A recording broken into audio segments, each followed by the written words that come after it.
A kdo byl nakonec nejrychlejší?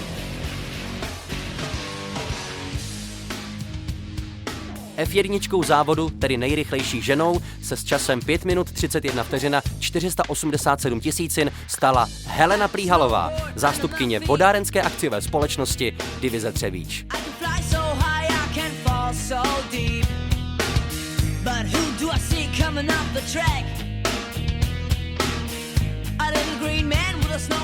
Nejrychlejším mužem, a tedy Schumacherem závodu, byl Tomáš Smrček, závodící za brněnské vodárny a kanalizace.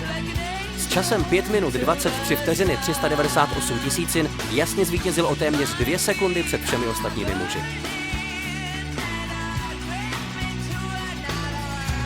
Pro nejrychlejší ženu a muže závodu byla připravena cena v podobě možnosti projet se na motokáře Honda 390, a to společně s Kateřinou Stočesovou a Daliborem Gondíkem.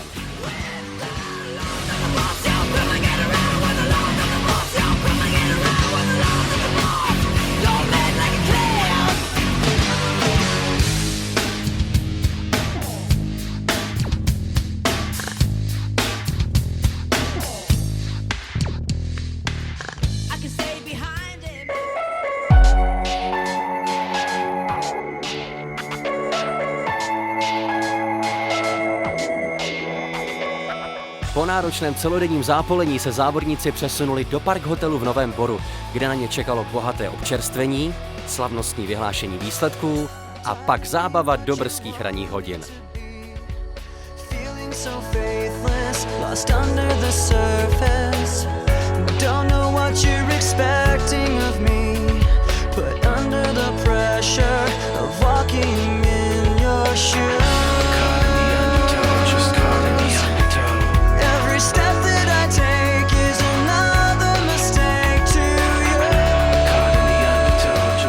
Vás cítit fantastická pohoda.